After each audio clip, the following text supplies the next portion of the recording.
Have you ever bought one single item you really liked? A new phone case, a fancy candle, one nice throw pillow, only for that one purchase to completely ruin everything else you own?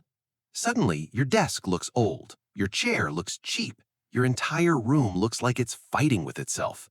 You didn't need any of it, but now you're 3 tabs deep into a furniture website at 1 a.m., and somehow your cart has a rug in it. There are a lot of reasons humans buy things they don't need. Greed, keeping up with a neighbor, boredom, a bad breakup. This video isn't about all of that. We're zooming in on one very specific, very sneaky psychological trap, one so well documented it has its own name. First written down over 250 years ago by a man who never once saw a shopping mall. In 1765, a French philosopher named Denis Diderot was broke. So broke, he was seriously considering selling his personal library just to afford his daughter's dowry. Word of this reached the Russian Empress Catherine the Great. She bought his entire library for a small fortune, let him keep every book in his own house, and gave him an annual salary on top of it. For the first time in his life, Diderot had money to spare. He replaced his old, ratty, ink-stained black dressing gown, the one shaped perfectly to his own habits, with a beautiful new scarlet robe. Sitting in his new gown, his straw chair suddenly looked pathetic. His plain wooden writing desk looked shabby. His old rug, his cheap prints, even his tapestry, none of it matched the robe anymore. So, one by one, he replaced them. The straw chair became a leather armchair. The plain desk became an ornate writing table.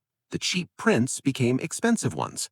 Room by room, his entire study transformed to match a single robe, and he spent nearly all of his newfound fortune doing it. Diderot wrote an essay about the whole experience. One line from it has survived for over 2 centuries. "I was absolute master of my old dressing gown, but I have become a slave to my new one." He wasn't wealthier, he wasn't happier, he was just surrounded by nicer things that made him anxious about everything he hadn't upgraded yet. For over 200 years, this stayed a funny anecdote about one broke philosopher. Then, in 1988, a Canadian anthropologist named Grant McCracken realized Diderot hadn't just described his own bad luck, he'd described a universal, repeatable pattern in human psychology. He gave it an official name, the Diderot effect. One new possession entering a world of otherwise coordinated belongings creates disharmony, and that disharmony doesn't stop until everything around it has been replaced too. Retailers and marketers didn't just study this pattern out of curiosity, they started building entire business models around triggering it deliberately. Walk into any furniture showroom, and it's never just a couch. It's a couch, a matching side table, a coordinated rug, curtains in the same palette, and a lamp that completes the look. The store engineered the display so owning just one piece would feel incomplete. Tech companies do this too. Buy one product from a certain ecosystem, and suddenly your headphones don't pair as smoothly. Your smartwatch nags you to upgrade. Your other devices start feeling one generation behind.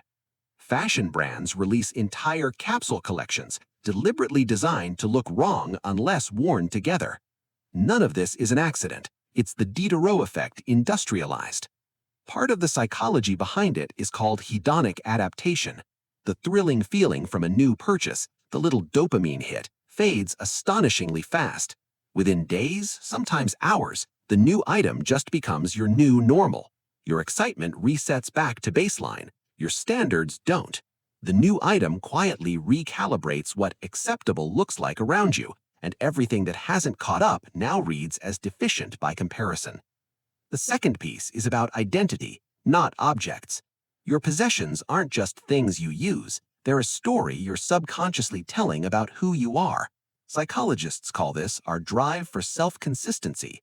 When one item suddenly represents a slightly upgraded version of you, your brain doesn't just see a mismatched desk, it sees evidence that the story doesn't add up yet. And an incomplete story is uncomfortable enough that we'll spend real money just to make it feel finished again. Which is exactly why the spiral rarely stops at 2 items. It stops when your wallet does. So the next time one small purchase suddenly makes your desk, your shoes, or your entire kitchen look outdated, That's not really about the desk.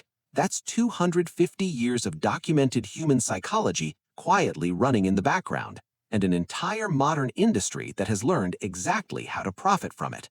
The only way to win is to realize that your current stuff is perfectly fine, and a new robe won't make you a new person. So, what's the one purchase that sent you spiraling? Be honest, drop it below.